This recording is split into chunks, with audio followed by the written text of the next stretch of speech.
चलो ठीक है फिर। टेस्ट केस आप लोग ने देखा कैसे लिखते हैं ना लॉगिन पे। Yes sir. लॉगिन और रजिस्ट्रेशन पे आपको लिखाया गया है बेसिक में, बाद में भी देखेंगे सर्च वगैरह पे लिखाएंगे, ठीक है। यस बाद में थोड़ा आप लोग भी सोचो, हम एक दिन खाली रहेंगे तो फिर सर्च पे लिखवाएंगे, नहीं तो कोई किसी को भेज देंगे, ठीक है। अब आपको मतलब बेसिक आइडिया हो गया है कि कैसे टेस्ट केस लिखा जाता है। टेस्ट केस क्यों लिखा जाता है उसको भी बता दिया गया था कि जैसे सारी चीजें देखो हमें याद नहीं रहती, इसलिए हम टेस्ट केस लिखते हैं, ताकि अगर कोई ना रहे उसके ना रहने पे हम लोग ये काम कर सके टेस्ट केस के मदद से, ठीक है।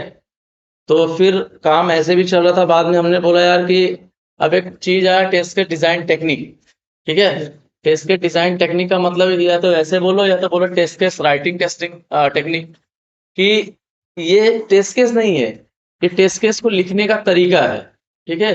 किस हिसाब से हम टेस्ट केस को लिखते हैं। हाँ, तो तो इसमें क्या हुआ कि टेस्ट केस डिजाइन टेक्निक में हम उसकी मदद से हम क्या करते थे, टेस्ट केस लिखते थे ताकि चीजें आसान हो जाए। हम बोला ना टेक्निक है, टेक्निक मतलब जैसे फॉर्मूला, फॉर्मूला आप यूज करते हो ना, जैसे कोई भी मैथ के सॉल्व आपका क्वेश्चन सॉल्व करने के लिए कि चीजें और आसान हो जाए, वैसे ही टेस्ट केस डिजाइन टेक्निक इसलिए आया कि जो टेस्ट केस जो हम लिखते हैं वो कितनी आसानी से लिख ले, ज्यादा कॉम्प्लेक्सिटी ना हो चीजें में। मतलब हम देखें और टेस्ट केस लिखने का तरीका हमें पता चल जाएगा, हाँ इसे इस तरह से लिखते हैं, ठीक है। जिससे कवरेज भी आपकी अच्छी होगी। जब कवरेज अच्छी होगी तो आप अच्छे टेस्टर बनोगे, क्योंकि आप जब अच्छा कवर करोगे तो आपको जरूर ये है कि आपसे कोई बग जो है छूटेगा नहीं, कोई डिफेक्ट आपसे छूटेगा नहीं ना। जितना जगह मतलब ये पूरी जगह स्क्रीन पे आप पहुंच जाते हो, अगर आधा अधूरा काम करते हो तो यहाँ पे नहीं किया तो यहाँ पे आने की चांसेस है, लेकिन वहां पे कम है। नहीं, ये नहीं बोल रहे कि वहां पे नहीं है, लेकिन चांसेस बहुत कम हो जाते हैं ना। इसलिए कवरेज जो है हमारा बहुत इंपॉर्टेंट होता है। इसलिए टेस्ट के डिजाइन टेक्निक जो हम बताए देखो 5 पार्टों में डिवाइड हुआ है। पहले हमने आपको बताया था इक्विवेलेंट क्लास पार्टीशनिंग, ठीक है। इक्विवेलेंट क्लास पार्टीशनिंग का मतलब होता है कि सारी चीजों को एक इक्वल में डिवाइड कर दे या विभाजित कर दे, ठीक है। एक सेकंड।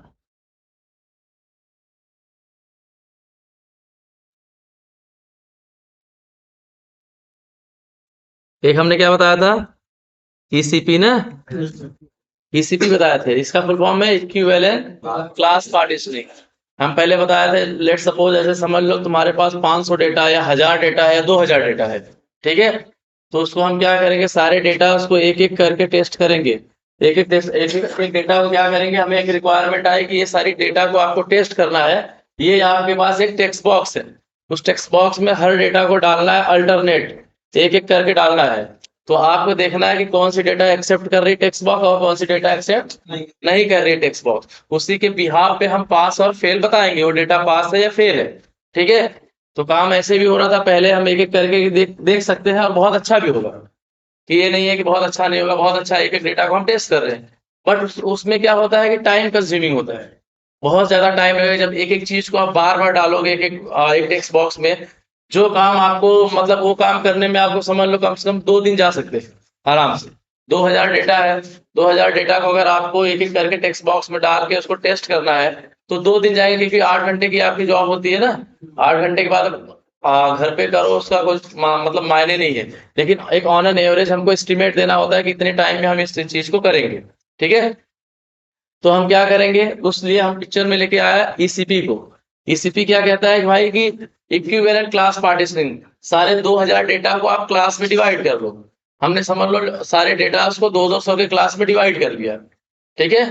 आप हर चीज को एक एग्जाम्पल के जैसे बताओगे वहां पे। ये नहीं हमने 500 डेटा बताया तो आप 500 डेटा बताओगे, 300 बताया तो 300 बताओगे। जो आपके दिमाग में आएगा आप उतना डेटा एक लेट सपोज करके बताओगे। इतनी डेटा है मानो, ऐसे बताते हो ना किसी को।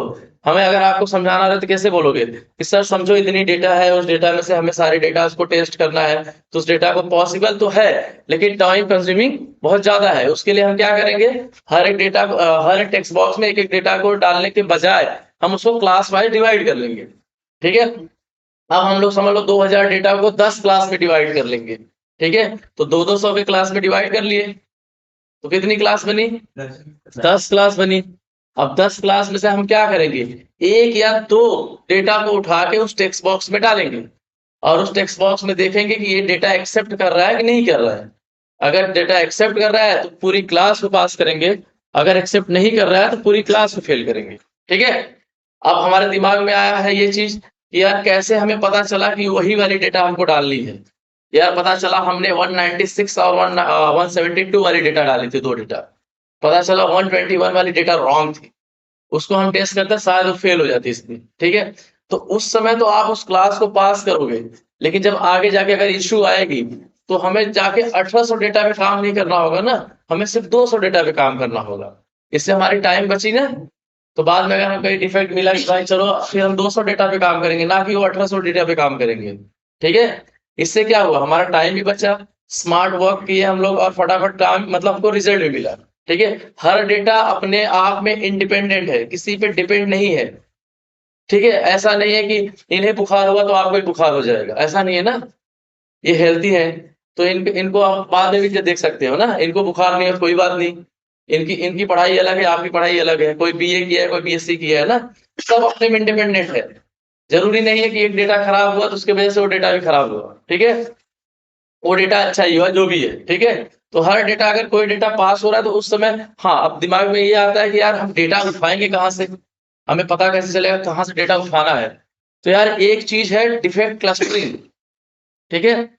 जैसे ये समझो कि हमें जब पता चलती है कि ज्यादातर गलतियां कहाँ मिलती है, जैसे एक वर्ड हम आपको यहाँ लिख देते हैं,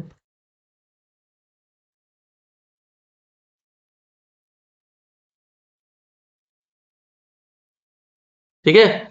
डिफेक्ट क्लस्टरिंग, इसका मतलब होता है डिफेक्ट क्लस्टर, मतलब गुच्छा बंच, जैसे अंगूर के गुच्छे, चाबी के गुच्छे, वैसे गुच्छे। तो हमें पता था डिफेक्ट क्लस्टरिंग मतलब एक गुच्छे में पूरी डिफेक्ट कहाँ मिलेगी। तो हम आज इतने दिन से हम आप काम कर रहे हैं, तो हमें पता है ना कि डेवलपर कहाँ पे ज्यादा गलतियां करते हैं। जैसे हम काम कर रहे हैं, 2-3 साल से काम कर रहे हैं, हमें एप्लीकेशन के बारे में एकदम थॉरो नॉलेज हो गया है कि यार हमें पता है कि कहाँ पे डेवलपर ज्यादातर गलतियां करते हैं, यहाँ ये मॉड्यूल पे ज्यादा गलतियां होती है। हमने बार बार देखा है, पिछले 6 रिलीज आई, 6 नई नई बिल्ड आई जब अपडेट होके, तो हमने देखा कि यहाँ पे गलतियां ज्यादा होती है। तो उसी के हिसाब से हम वहां से डेटा पिक करेंगे, ठीक है? और उस डेटा को वहां एंटर करके उसको चेक करेंगे। तो ऐसे क्या हुआ, हमारा हमारा टाइम भी बचा और सारी चीजें के सॉल्यूशन भी एकदम आराम से हो गए। तो ये हुआ कि आपका इक्विवेलेंट क्लास पार्टीशनिंग, ठीक है? कितना समझे आप लोग? ईसीपी समझे? इंटरव्यू में ईसीपी पूछते हैं, ठीक है? ऐसे आपको बताना है समझा के, ठीक है? अब दूसरा हमने बताया था आपको बाउंड्री वैल्यू एनालिसिस, बीवीए, ठीक है? अब बीवीए में हमने क्या बताया था आपको? हाँ, एक सेकेंड, यहाँ क्लस्टरिंग रहेगा, ठीक है?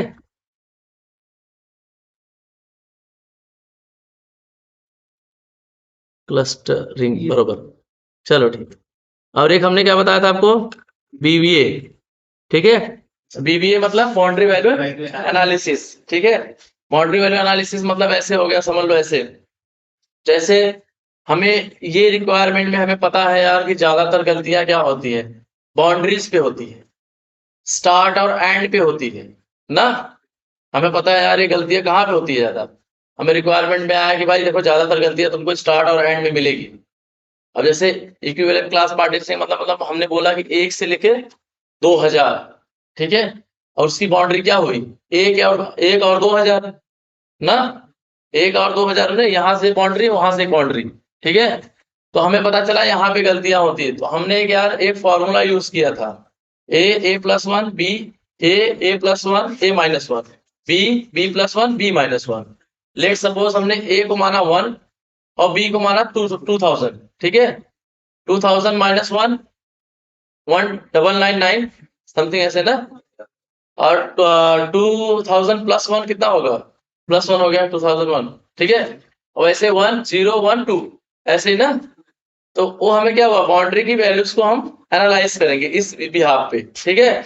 अब देखो, जैसे ऐसे समझो कोई आपको कोई कार है, उस कार को हमें कैसे उठाना है, ठीक है? जैसे जेसीबी या किसी से उठाना है चीजों को पकड़ के, तो देखो स्टार्ट और एंड में दबने के चांसेस ज्यादा होते हैं, बीच में इतना दिक्कत नहीं है, क्योंकि डैमेज यहाँ स्टार्ट में होंगे ना पहले तो, ठीक है? तो हमें पता है दिक्कत यहाँ पे होगी, इसलिए हम पहले क्या करेंगे, बाउंड्री की वैल्यू को एनालाइज करेंगे और उसी हिसाब से, जैसे हमने लास्ट में एक एग्जांपल दिया था, कुम्हार घड़ा बनाता है, देखो स्टार्टिंग में मिट्टी लेने में और लास्ट में जब खत्म होती है, वहां ज्यादा डैमेज होने के चांसेस होते हैं, बाकी जो बीच में जो शेप आती है उसमें तो इतने चांसेस नहीं होते डिफेक्ट के ना। तो ये हो गई आपकी क्या, बाउंड्री वैल्यू एनालिसिस। एक चीज और आई आपके इसमें, और तीसरा था आपका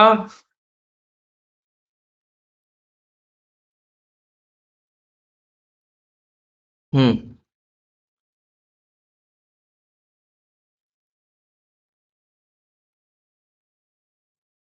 हाँ, डिसीजन टेबल टेक्निक। ठीक है, ऐसे समझो।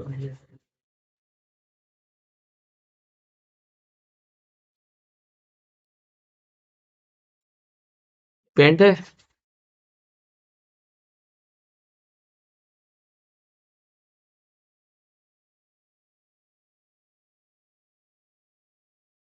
में होम कहाँ पे है? चलो ऐसे देखते हैं। तो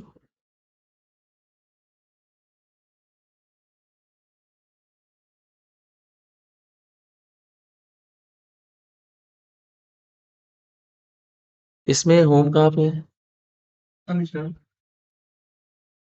उस हाँ यार, होम का ऑप्शन दिखता है यहाँ पे।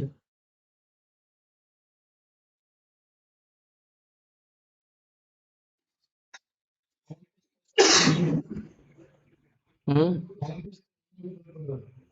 नहीं नहीं, ये बात है। कोई दूसरा ओपन करो, देखो यही रहता है ऐसे।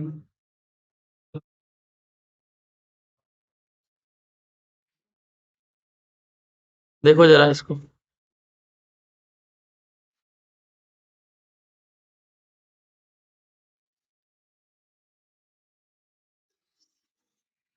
होम पेज कहाँ है?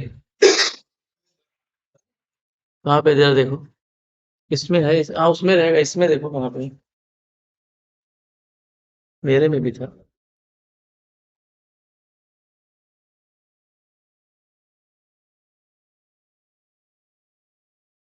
रिकॉर्डिंग चालू है? हाँ? नहीं चालू है? चालू तो था। कहाँ पे दिखेगा?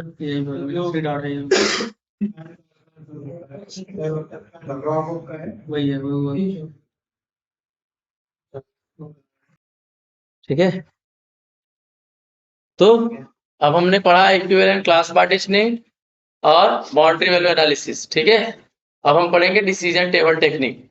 सो डिसीजन टेबल टेक्निक क्या होता है? देखो, डिसीजन टेबल टेक्निक का मतलब हमें ऐसे समझ में आ रहा है यार कि एक टेबल बनाना है, एक टेबल को क्रिएट करना है, उस टेबल के बिहाफ पे हमें टेस्ट केस को डिसाइड करना है, कौन से टेस्ट केस कितने पास होंगे और कितने टेस्ट केस फेल होंगे, कितने टेस्ट केस पॉसिबल है, कितने टेस्ट केस पॉसिबल नहीं है। क्योंकि हमने बताया था ना, टेस्ट केस दो टाइप के होते हैं, एक पॉजिटिव सिनारियो, एक नेगेटिव सिनारियो। जैसे पॉजिटिव आपने लिखा ना, यूजर नेम सही डाला, पासवर्ड सही डाला, सही हो गया। लेकिन यूजर नेम रॉन्ग डाला, पासवर्ड सही डाला, फिर क्या हुआ? नेगेटिव सिनारियो है ना ये सब। तो इसी हिसाब से एक आया था डिसीजन टेबल टेक्निक। इसमें हमने आप लोगों ने पढ़ा रहेगा, 11वीं आप लोगों ने किसी ने विल्सन थियरी पढ़ी है? ये जो ट्रू फॉल्स वाले होते हैं, पढ़े थे? नाम पढ़े रहोगे, हिंदी में कुछ बोलते रहेंगे उसको। ट्रू फॉल्स करके ट्रू फॉल्स लिखते हैं, दो बार ट्रू दो बार फॉल्स ऐसे करके लिखते हैं ना। देखो अभी करेंगे, समझ में आ जाएगा। चलो ठीक है।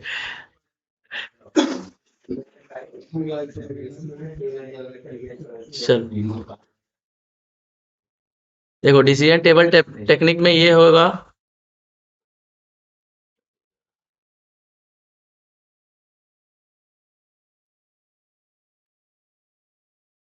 ठीक है, इसमें होता है number of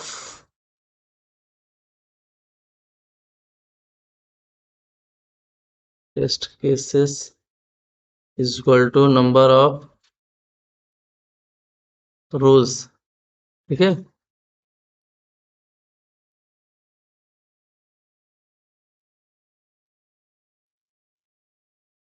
number of rows is equal to two का पावर।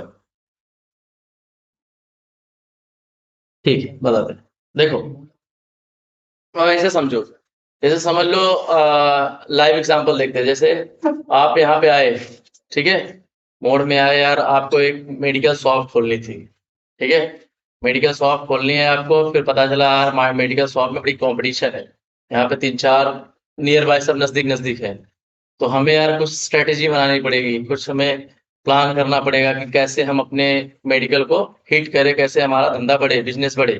ठीक है, तो उसके लिए हम क्या करेंगे, हम बोलेंगे यार ऐसा करते हैं, लेकिन पता चला यार पुराना वाला जो मेडिकल वाला है, वो मेडिकल वाला यार बड़ा चालाक है, पुराना आदमी है, उसके पास कस्टमर ज्यादा है। हम ऐसा नया नया है मार्केट में, हमारा जो कॉम्पिटिटर है, जो हमारा मतलब जो हमारे अगेंस्ट में जिसका इसका मेडिकल है, वो वाले क्या है, ज्यादा स्ट्रांग है, ज्यादा मतलब यहाँ पे पहचान है, तो लोग जाके वहां से ही मेडिसिन परचेस करते हैं। तो फिर बाद में पता चला यार अब हमें कुछ आइडिया लगाना पड़ेगा यार कि कैसे हमारे पास हमारी दुकान पे लोग आए। तो हम क्या बोलेंगे यार, उनको एक स्कीम देंगे। ठीक है, बोलेंगे यार एक काम करते हैं, जो पहली बार कस्टमर आएगा, ठीक है, जो नया नया कस्टमर आएगा, उसको हम क्या करेंगे, उसको यार हम 15% डिस्काउंट देंगे। ठीक है, मार्केट 10 देती है तो हम 15% देंगे। ठीक है, उससे मेडिकल पे कुछ तो इफेक्ट पड़ेगा ना, लोग को 2% में कहीं मिले तो वहां से दवा लेते हैं। ठीक है, तो हमने बोला उसको क्या करेंगे, 15% डिस्काउंट देंगे, कौन जिस जो कस्टमर हमारे पास फर्स्ट टाइम हमारी दुकान पे आएगा। ठीक है, फिर एक एक नियम और निकालते हैं, तो फिर दूसरा बोले अच्छा ठीक है, फर्स्ट टाइम तो आ गया, जो दूसरी बार आएगा या जो एक बार के बाद बार बार आएगा, उसको एक काम करते हैं, उसको यार हम 10% देते हैं। ठीक है, कितना हो गया, दो कंडीशन हो गई ना, कि दो कंडीशन हमने लगा दिया यार कि अपनी दुकान पे जो पहली बार आएगा उसको क्या करेंगे, 15% देंगे, लेकिन जो पहली बार के बाद जो बार बार रिपीटेड कस्टमर हो जाते हैं, उसको क्या करेंगे, 10% देंगे। और एक और लगाते हैं, एक बताते हैं यार, अगर समझ लो उस कस्टमर के पास अगर कोई कूपन कोड हो या बार कोड हो, जैसे हमारे निकलते हैं ना, ये क्या बोलते हैं इसको, सॉलिड में क्या बोलते हैं यार, लकी ड्रॉ। अगर किसी के पास लकी ड्रॉ हो, तो यार उसको क्या करेंगे मालूम है, उसको हम 30% देंगे। लकी ड्रॉ तो सबको निकलता नहीं ना, किसी किसी को निकलेगा यार, तो इसी इसके चक्कर में भी लोग हमारे पास क्या करेंगे, ज्यादा परचेस करने के लिए आएंगे, यार हमें एक लकी ड्रॉ भी मिल जाए, तो नेक्स्ट टाइम मेडिसिन लेने जाएंगे, क्या करेगा, 30% हमको मिल जाएगा। तो अब हमने ये कंडीशन लगा दी। पहली कंडीशन कौन सी लगाई थी हमने, 15%। पहली कंडीशन हमने लगाई थी 15% वाली। ठीक है, ठीक है, अगर न्यू कस्टमर ना, न्यू कस्टमर रहेगा कितना देंगे, 15% दिए। ठीक है, ठीक है, और एक सेकंड यार, इसमें मेरा हाथ कम बैठा है, इसको खींचना है, स्क्रॉल।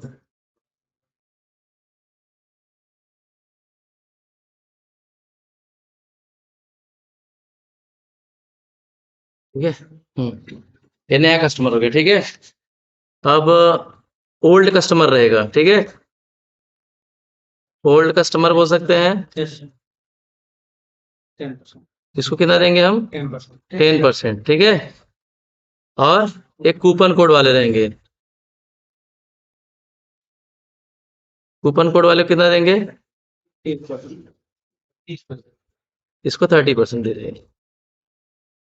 ठीक है, ऐसे समझो, ऐसे हमने एक मेडिकल शॉप खोली और उस पे हमें अपने कस्टमर बढ़ाने के लिए हमने ये 3 कंडीशन लगाई, कि भाई ये 3 कंडीशन देखने के बाद क्या करेंगे, लोग ज्यादा आएंगे हमारे मेडिसिन मेडिकल से, दवा या मेडिसिन जो भी चीज रहेगा परचेस करेंगे। इफेक्ट तो पड़ेगा ना, अगर यहीं पे आ गया रियल में सोचो, तो होगा ना यार, अगर अगर किसी को 10 रुपए सब जगह से सस्ती दवा मिल रही है, तो लोग यहाँ पे आके दवा लेंगे ना। तो ऐसे इन्होंने वैसे एक लॉजिक लगाया। ठीक है, अब जब ये लॉजिक लगाया, तो ये सोचो, नंबर ऑफ टेस्ट केसेस, एक फॉर्मूला इसमें भी है, एक है, जैसे समझ लो number of test cases equal to number of rules, हाँ, इक्वल टू टू का पावर, कितनी कंडीशन है, 3 कंडीशन, अगर 2 होती तो 2 लगाते। ठीक है, एक होती तो 1 लगाते।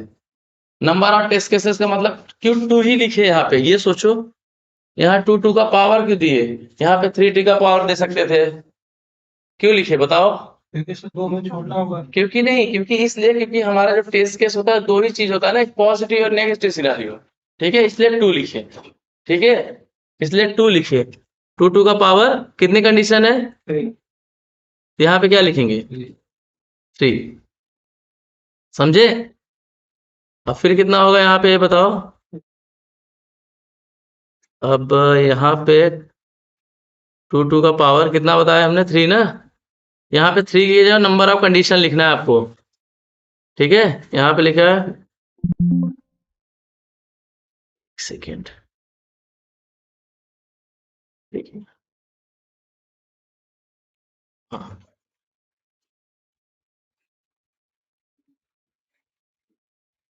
ठीक है। टू का पावर नंबर ऑफ कंडीशन, अब समझा कि जितनी कंडीशन है उतना पावर देना है। कितनी कंडीशन है? 3 कंडीशन है, तो कितने पावर देगा? 3 का पावर देंगे। अब टू का पावर 3 कितना होगा यहाँ पे? 8 इज इक्वल टू टू का पावर 3 ना। आ गया बस टॉपी यहाँ पे, हाँ, 3, ठीक है। एक सेकेंड,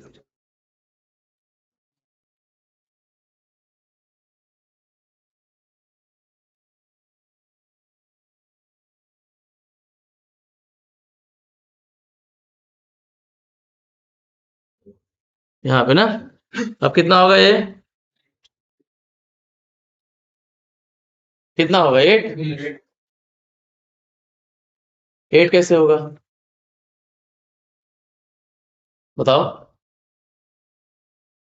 8 कैसे होगा? यहाँ टू का पावर 3 घन, समझे? घन पढ़ते थे हिंदी में। क्यूब, कैसे? 2 into 3। 2 into 3 करेंगे, क्यूब करेंगे यहाँ पे। 2 into 3 करेंगे तो 6 होगा ना। 8 कैसे हो गया? अब तुमको 8 करना है, कैसे करोगे बताओ? समझ में आ रहा है सबको? ठीक है, आप बताओ। 2 घाते 3 ना, तो 2 गुणे, हाँ, 2 2 दूना 4, फिर 4 दूना 8। ऐसा करना है, हाँ। ठीक। इसको करना है कैसे? देखो ऐसे 2, ठीक है, ठीक है, समझ गया ना? चलो, 8 होगा ना। अभी कितना होगा? अगर टू 2 घाते 2 होता तो कितना होता? और 4 होता है यहाँ कंडीशन तो 16 हो जाएगा, डबल होता जाएगा। हाँ, अभी समझे। चलो, वेरी गुड। समझ में आ रहा है ना आप लोग को? चलो, अब आगे चलते हैं। अब एक काम करते हैं,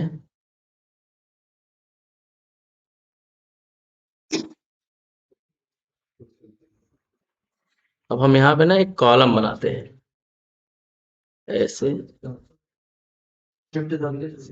हाँ, चलो ठीक है, ऐसे 3 4 5 6 7 8 9। रिफ्लेक्शन बहुत तेज कर रहा है सर। ज्यादा? लाइट बहुत कर रही है। अच्छा,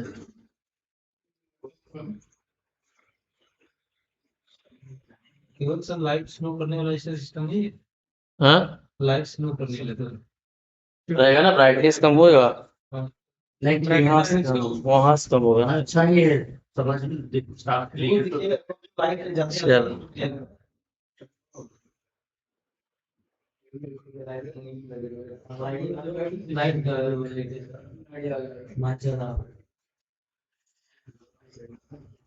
कोई मतलब नहीं, वैसे ही आएगा।